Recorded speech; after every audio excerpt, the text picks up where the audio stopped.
안녕하세요. 박용준입니다. 이번 시간에는요, 알고리즘에 대한 내용을 정리를 하고 알고리즘 관련된 코드를 계속해서 만들어 나가도록 하겠습니다. 알고리즘과 절차 지향 프로그래밍, 알고리즘이 핵심인데요. 절차 지향 프로그래밍이라는 단어를 같이 한번 묶어봤습니다. 그래서 자, 알고리즘에 대해서 한번 정리를 한번 해보겠다라는 거예요. 그래서 기본적으로 프로그래밍 언어를 공부했으면 특정한 프로그래밍 언어를 공부했을 때 그 프로그래밍 사용 능력 또는 이제 문제 해결 능력을 더 키우기 위해서 알고리즘 또는 자료 구조를 공부합니다. 그런데 일반적으로 알고리즘은 제 경험상 학교에서 배우는 알고리즘은 어려워요. 예. 네, 생각보다 이제 많이 어려운데요. 그래서 우리는 이제 포기하지 않도록 쉬운 알고리즘 강좌를 한번 여러분들하고 같이 이제 공부해 볼 거고요. 그래서 이번 강좌에서는 배우기 쉬운 알고리즘입니다. 그래서 알고리즘은 굉장히 어려운 알고리즘들이 많이 있습니다. 뭐 시중에 나와 있는 이제 서점에 나와 있는 알고리즘도 굉장히 많이 있는데요. 알고리즘 책도 굉장히 많이 있는데 그 중에서 모든 거를 다 할 수 없고요. 그 중에서 제가 선택했을 때 뼈대가 되는 알고리즘을 공부한다면 이러한 뭐 이러이러한 알고리즘 정도는 기본적으로 큰 뼈대 안에서 큰 틀 안에서 여러분들이 알고 있으면 좋겠다라고 생각해서 한 12가지를 바탕으로 나머지 추가되는 알고리즘들을 공부할 거예요. 그래서 핵심적인 건 12가지를 바탕으로 이제 가지치기로 여러 개 이제 추가적인 알고리즘을 공부할 텐데요.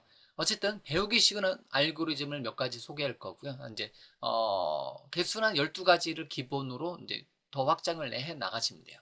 그래서 강의 중간중간에 제가 계속 이제 말씀드리겠지만 이 강의를 듣는 여러분들은 학생 개발자입니다.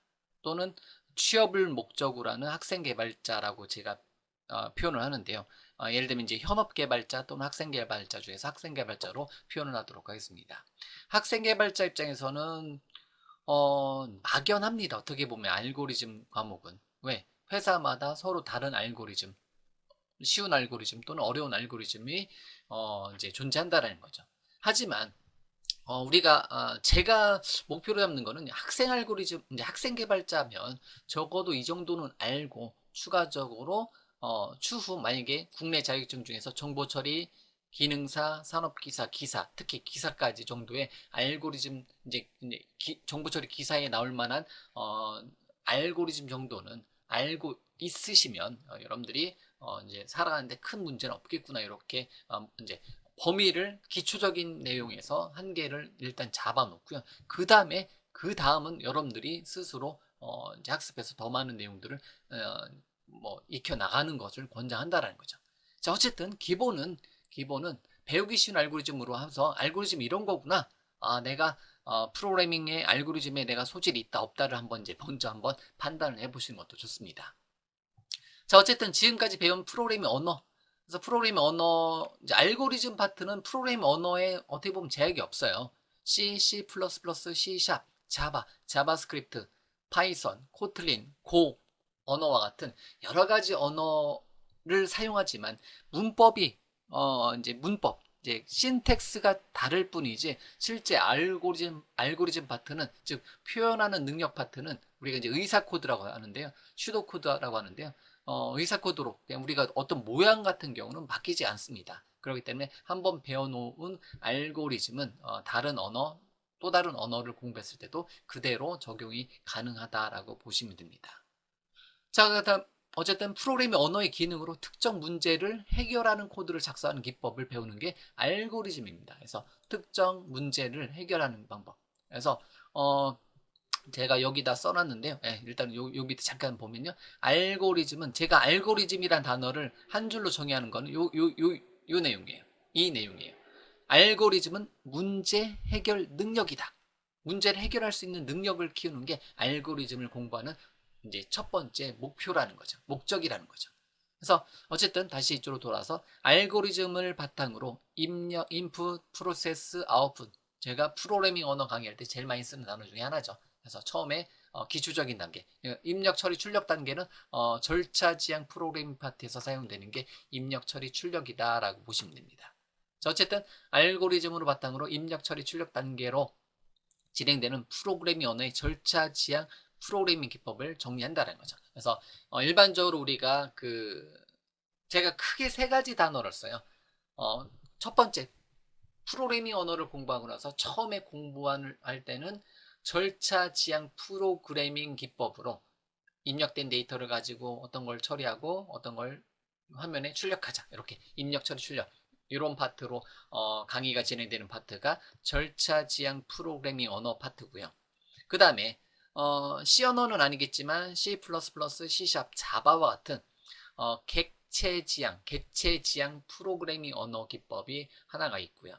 그 다음에 객체 지향 프로그래밍 언어에서 뭐 C샵이라든가 뭐 자바 또는 F샵 같은 또는 이제 또 다른 언어를 가지고 이제 약간의 함수형 프로그래밍 기법을 사용해서 이제 함수 단위로 개발을 하는 방법, 이렇게 크게 세 가지 이제 어떻게 보면 프로그래밍 패러다임이라고 볼 수 있는데요. 절차 지향, 객체 지향, 함수형, 이렇게 세 가지 스타일대로 일반적으로 이제 뭐 저도 이제 책을 쓰고 강의를 진행을 합니다. 그 중에서 가장 기본적인 거는 절차 지향을 먼저 여러분들 몸에 익혀 두시면 됩니다. 순서대로 실행해서 결과를 낸다라는 거예요. 자, 그게 입력 처리 출력 단계고요. 어쨌든 알고리즘은 이렇게 풀이법이라고, 제가 알고리즘은 풀이법이다, 이렇게 뭔가를 풀이한다, 뭔가를 해결한다 라는 거고요. 그래서 프로그래밍 개발에 있어서 필요한 문제를 해결하는 방법을 체계적으로 정리하는 방법이라 볼 수 있습니다. 말이 어렵네요. 예. 자, 그래서 어쨌든 주어진 문제가 있을 거예요. 주어진 문제를 어떻게 풀이하는가에 따라서 그 문제를 해결할 수도 있고 그렇지 못할 수도 있다라는 거죠. 그래서 어떻게 풀이하는가, 요거에 맞춰지는 게 알고리즘이라는 거죠. 그래서 약간 이제 패턴일 수도 있습니다. 알고리즘 같은 경우는 문제를 해결해야 돼요. 문제 해결 방법은 굉장히 많이 있다라는 거죠.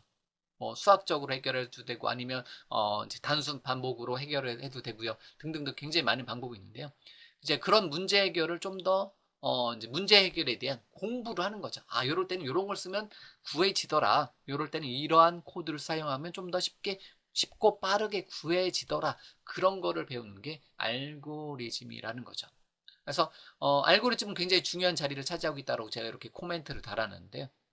프로그램 작성에 있어서 알고리즘은 이제 기본적인 알고리즘은 많은 앞서 프로그래밍 언어를 다뤄왔던 굉장히 많은 이제 선배들이 만들어 놓은 알고리즘을 여러분들이 익혀 두신다면 특정한 상황에서 좀 더 빠르게 좀 더 편하게 이제 주어진 문제를 해결을 해 줄 수가 있다라는 거죠.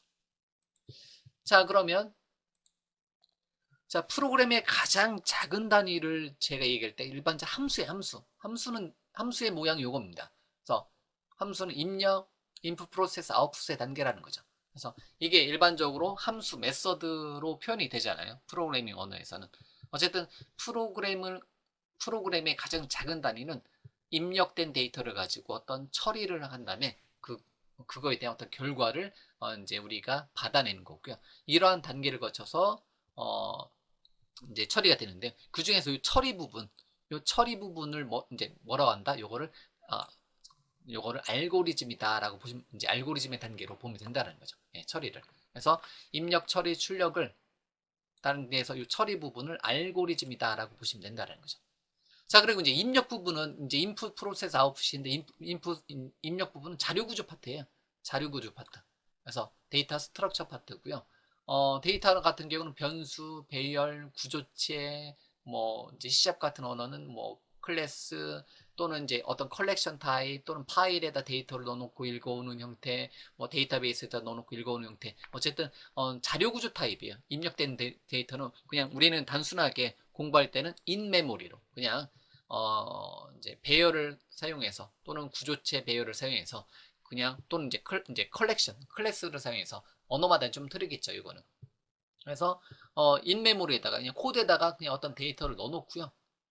물론 이제 그게 현업에서는 어떤 파일에 들어올 수 있고 XML 파일 또는 JSON 파일, 일반 텍스트 파일 또는 CSV 파일, 엑셀 파일에 들어올 수 있는 거고요. 아니면 굉장히 많은 데이터베이스에 들어있는 거고요.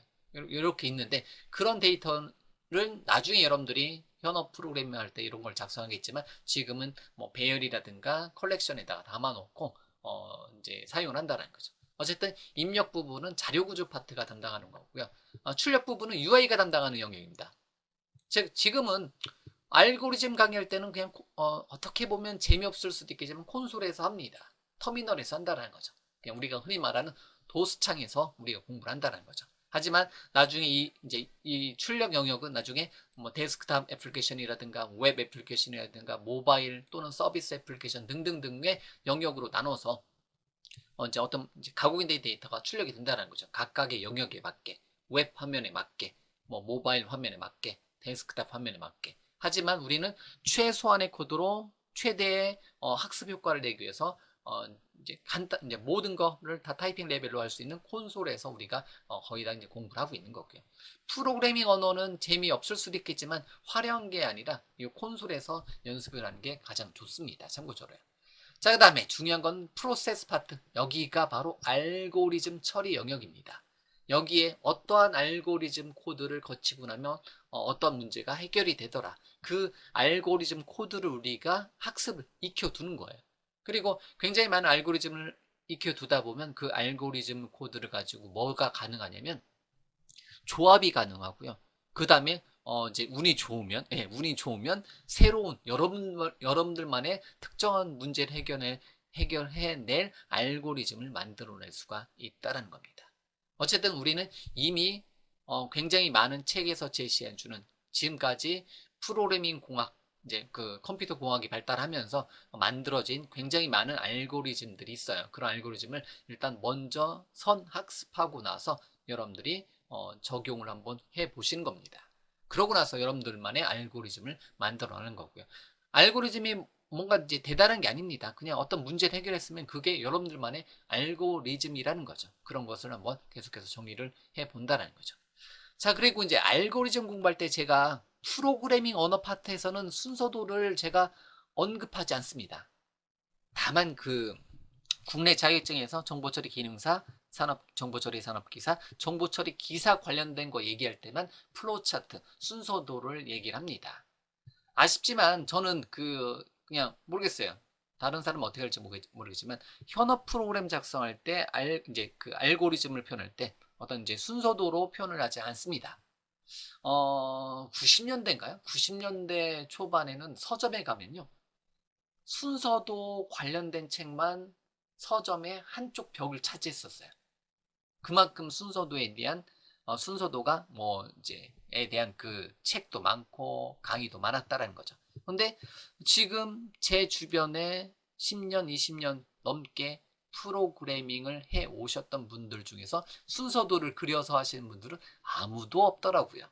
그렇기 때문에 어쨌든 순서도라는 거는 알고리즘 책에는 플로우 차트가 꼭 소개가 됩니다. 하지만 제 책, 제 강의에서는 순서도에 대한 언급을 하지는 않습니다. 참고적으로요. 다만 정보처리, 기능사, 산업기사, 기사에 대한 실기, 뭐 어떤 이제 자격증을 언급한다면 그때는 어쩔 수 없이 왜 순서도로 나오기 때문에 어쩔 수 없이 순서도를 언급하지만 그래도 코드 위주로 순서도를 맞추는 형태대로 저는 강의를 일반적으로 한다라는 거죠. 그래서 순서도라는 거는 알고리즘을 정해진 기호로 표시한 것을 순서도로 합니다. 이제 뭐 중고등학교 수학책에 나오는 내용의 플로우 차트랑 동일한 내용이에요. 단 제 강의, 제 책에서는 따로 순서도는 다루지 않는다라는 거죠. 자, 여기 써놨네요. 만약 응용 프로그램 제작이 아닌 그냥 우리는 현업 개발자가 어떤 응용 프로그램 제작이 아닌 정보 처리 기사와 같은 자격증 취득이 목적이라면 하여튼 순서도가 그때에는 필요할 수도 있다라는 거죠. 요거는 제가 바꿔놔야 되겠네요. 자격증 취득이 목적일 때만 순서도가 필요하다라는 거죠. 자, 그러면 제 강의에서는 어쨌든 어려운 알고리즘이 아니라요. 저도 어려운 거는 어려워요. 예.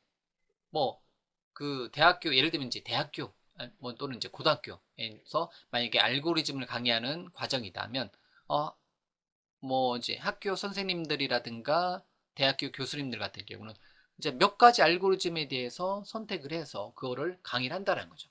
그러면 이제 그거에 대해서는 가장 잘 알 수 있다는 거죠. 하지만 세상에는 굉장히 많은 알고리즘이 이제 유명한 알고리즘들이 많이 있다는 거죠. 근데 모든 걸 다 학습할 수는 없습니다. 그리고 몇 개를 학습하고 나서는 이제 똑똑하신 분들은 직접 코드를 만들어낸다는 거죠. 특정한 알고리즘이 아니더라도 어떤 거를 여러분들이 이제 머릿속으로 생각해서 코드로 손끝으로 타이핑해서 어떤 결과를 낸다라는 거죠. 정확한 결과 값을. 그게 이제 그 자체가 알고리즘이라는 거죠. 굳이 어떤 이름을 붙인 뭐뭐뭐 알고리즘이라고 이름을 붙이지 않아도 그거 자체가 문제 해결 능력이다. 문제를 해결했다. 코드로. 그러면 그 자체가 알고리즘이 되기 때문에 현업 개발자분들 같은 경우는 그런 거에 이제 포커스를 맞춰주는 거고 학생 개발자는 그 중에서 몇 가지 정도는 우리는 정리를 하고 넘어가자 이렇게 하자라는 거죠. 그래서 저는 학습용 쉬운 알고리즘을 일단은 12개를 먼저 필수로 해놓고 그 사이사이에 제가 추가적인 알고리즘 강의를 넣어 놓습니다. 저는 제 강의에서는요. 그래서 가장 처음에 배워야 하는 학습용 알고리즘은 주어진 자료를 가지고 가장 큰 값이라든가 가장 작은 값이라든가 또는 합계, 누적을 구한다든가 자료수, 카운트, 이제 개수를 구한다든가 주어진 조건에 맞는 어떤 평균을 구한다든가 순서대로 정렬한다든가 등등등의 기능을 할 줄 알면 된다는 거죠. 이런 내용들을 이제 한번 제가 정리해 놓은 거를 한번 가지고 여러분들하고 같이 공부를 한번 해 보자라는 거죠. 제가 생각하는 알고리즘 입문용으로 가장 적합한 알고리즘은 일단은 몇 가지 12개인데요. 그거에 이제 조합 형태까지 포함하면 더 이제 늘어나겠죠. 그래서 초급 단계는 일단은 합계를 구할 수 있으면 돼요. 썸 알고리즘이라고 해서 합계를 구할 수 있으면 됩니다. 뭐 이제 주어진 조건에 주어진 뭐뭐뭐의 조건에 해당되는 합계를 구해줄 수 있으면 되는 거고요. 뭐 합계 그다음에 개수 또는 카운트, 횟수, 건수를 구해주는 거. 자료 건수를 출력하시오. 또는 평균, 합계와 개수를 알면 평균할 수 있는 것처럼 합계, 개수, 평균은 이미 우리가 프로그래밍 언어 할 때 뭐 공부를 해봤던 영역입니다. 어떻게 보면 여기 부분 얘기할 때는 제가 알고리즘 측에도 못 낀다라는 표현을 많이 해요. 하지만 모든 알고리즘의 제일 밑바탕 원소와 같은 이제 코드 영역이라는 거죠. 그래서 그 합계 개수 평균 알고리즘을 바탕으로 이제 나머지 알고리즘들이 만들어진다는 거죠. 그 다음에 주어진 조건에서 데이터 중에서 가장 큰 값을 구해줄 수도 있어야 되는 거고요. 맥스 알고리즘 가장 작은 값을 구해줄 수도 있어야 된다는 거죠. 이렇게. 자, 그런 다음에 보면 얘네들을 조합을 해줄 수 있어요. 뭐 이제 뭐뭐에 대해서 최대값을 구하되 동일값 발생 시 뭐뭐에 대해서 최소값을 구하시고 이렇게 세상에는 어떤 조건을 판단하는 게 굉장히 많이 있습니다. 주어진 범위에 주어진 데이터를 가지고요. 어떤 조건을 처리해 주는데 막 이런 식으로 막 나와요. 그럼 뭐뭐에 대해서는 최소값을 구하고요. 동일값 발생 시 뭐뭐에 대해서는 최대값을 구하시오. 뭐뭐에 대해서 최대값을 구할 때 동일값 발생 시 뭐뭐에 대해서 최대값, 최소값 발생 시 뭐뭐에 대해서 최소값 이런 식으로 최대값과 최소값은 이렇게 이제 확장을 해서 조합을 해서 사용을 해줄 수 있는 거죠. 또는 최대값과 최소값을 구하고 최대값과 최소값의 차를 구하시오. 뭐 이런 식으로 응용을 해 나갈 수가 있다는 거죠. 이렇게. 그래서 합계, 개수, 평균, 최대값, 최소값 가지고 어떤 조합을 해낼 수 있는 영역이라는 거고요. 자, 그러고 나서 제가 고급으로 둔 거는 가까운 값을 구해줄 수 있어야 돼요. 주어진 데이터에서 뭐하고 가장 가까운 값, 근사값을 구해줄 수 있는 거고요. 주어진 뭐 데이터 컬렉션을 가지고 어떤 순위를 구해줄 수 있고요. 점수라면 뭐 이제 100점짜리가 1등이다 이런 순위를 구해줄 수 있는 거고요. 무작위의 데이터를 오름차순은 1, 2, 3, 4 순서대로 또는 내림차순으로 정렬을 시켜줄 수가 있어야 됩니다. 소트 알고리즘이라고 하는 거고요. 그래서 알고리즘 중에서 제일 중요한 파트는 이 정렬 알고리즘입니다. 참고적으로 정렬 알고리즘이 가장 중요한 이제 알고리즘 하면 정렬, 소팅 알고리즘을 공부하는 거다라고 할 정도로 굉장히 많은 정렬 알고리즘이 있습니다. 하지만 제 강의에서는 일단은 이제 선택 정렬이라고 해서 셀렉션 소트를 기반으로 그 이제 첫 번째 정렬 알고리즘을 놓고 이제 얘기를 한다라는 거죠. 자, 그다음에 어떤 데이터에 대해서 자료를 어떻게 효과적으로 검색할 거냐, 서치 알고리즘에 대해서도 우리가 공부할 거고요. 자, 그러고 나서 정렬, 검색, 그다음에 최빈값, 그룹, 병합. 그래서 특정한 데이터를 이제 특정한 두 개의 배열을 하나의 별로 이제 병합해서 정렬을 한다든가 병합을 한다든가 뭐지 합친다라는 거고요. 그 다음에 최빈값 알고리즘이라고 해서 가장 빈도수가 높은 자료, 가장 많이 나타나는 데이터, 뭐 다른 말로 가장 중복이 많이 되는 데이터를 구해주는 알고리즘은 최빈값 알고리즘, 모드 알고리즘이라는 거죠.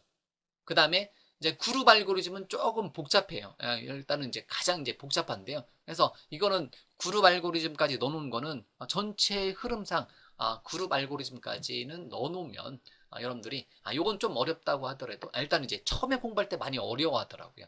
학생분들께서. 그렇지만 이런 식으로 이런 코드를 거치고 나면 이제 뭐 특정한 키 값으로 특정한 이름 값으로 이제 그룹화돼서 이제 그룹화에 대해서 묶어서 그거에 대한 그룹화된 소개를 구하는 형태를 이제 구하는 그룹 알고리즘까지 우리가 공부를 해 볼 겁니다. 자, 이렇게 이제 중복되는 거 빼놓고 어쨌든 12개예요. 그래서 12개의 쉬운 알고리즘이라는 거죠. 서점에 가서 여러분들이 알고리즘 책 이미 여러분들이 갖고 계신 상태에서 제 이 강의를 듣고 계신 분들도 있을 거예요. 또는 학교에서 알고리즘을 배웠는데 이제 한번 정리해 보기 위해서 제 강의를 듣는 분들도 있을 거라는 거죠. 하지만 제가 제시해 드리는 거 알고리즘은 어떤 약간의 이제 전체 중에서 이제 뼈대를 이루는 알고리즘이지 어떻게 보면 학교에서 배운 알고리즘은 굉장히 더 어려운 복잡한 알고리즘들이 더 많다라는 거죠. 그래도 일단 뼈대 이런 게 알고리즘이구나. 그런데 정렬도 이렇게 하면 정렬이 되는데 또 다른 방법으로 하니까 또 정렬이 되더라. 또 다른 방법으로 하니까 정렬이 빨리 되더라. 이런 거를 배워가는 알고리즘 이제 파트가 바로 이제 알고리즘이라는 과목이라는 거죠. 어쨌든 저는 그 중에서도 일단은 포기하지 않게 이왕이면 제 알고리즘 강의는 좀 더 쉽게 받아들일 수 있게 쉬운 알고리즘을 12개를 선택을 했다라는 거고요. 요 쉬운 알고리즘 12개는 나중에 여러분들이 응용 프로그래머, 데이터베이스 프로그래머가 된다면 굉장히 이제 이 12가지 기능은 뭐 이제 어떻게 보면 이 알고리즘 코드를 그대로 쓰지 않지만 매번 이제 매일같이 쓰는 어떤 패턴이다라고 보시면 됩니다. 자, 그러한 12개 알고리즘에 대해서 제가 정리를 한번 해봤으니까요. 같이 한번 공부를 해보시고요. 제가 최대한 강의에서는 디버거를 사용해서 여러분들이 그 한 단계씩 코드를 실행을 해주는데요. 뭐 이제 뭐 10번, 20번을 계속 디버거로 돌려가면서 보여드리면 이제 가장 좋겠지만, 뭐 이제 한정된 시간이 있기 때문에요. 이제 모든 소스 코드 여러분들이 해당 언어, 해당 프로그래밍 언어가 가지는 디버거의 기능을 적극 활용해서 줄 단위로 한 단계씩 코드 실행을 하면서 이제 소스에 대해서 여러분들이 익혀 두시면 됩니다. 참고적으로 지금 강의하고 있는 저는요, 이 12개 알고리즘 이외의 여러 가지 알고리즘 같은 경우는 그냥, 하도 이제 많이 강의도 하고 실제로 사용하다 보니까 암기가 되어 있습니다. 하지만 이제 앞에 계신 분들은 프로그래밍 언어를 공부하고 알고리즘 공부하는 거는 수학에서도 이제 공식을 외우는 것보다는 이제 공식에 대한 이해를 이제 만들어내는 이해를 이제 공부하는 게 좋다라고 하잖아요. 마찬가지로 알고리즘도 또 그런 식으로 학습을 해주시면 되는 거고요. 아니다. 나는 빠르게 일단은 알고리즘에 대해서 일단은 내 몸에 익혀두고 싶다면 12개 정도는 그냥 암기가 될 정도로 많이 타이핑해 보시고 실행해 보시고 그리고 이제 그거 소스에 대한 이해를 해 보시기를 권장합니다. 제가 많이 쓰는 단어 있죠? 많이 쓰는 많이 쓰는 단어.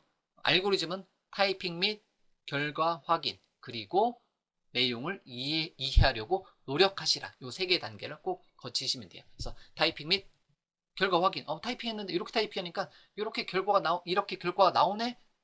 그러면 소스는 이렇게 소스를 작성하면 이렇게 나오는구나. 그래서 타이핑 및 결과 확인 그리고 소스에 대한 어떤 소스, 알고리즘 소스에 대한 내용을 이해하려고 노력하다 보면 어느 순간에 굉장히 많은 알고리즘, 굉장히 많은 패턴들이 여러분들 몸에 익혀 두실 거라는 거죠.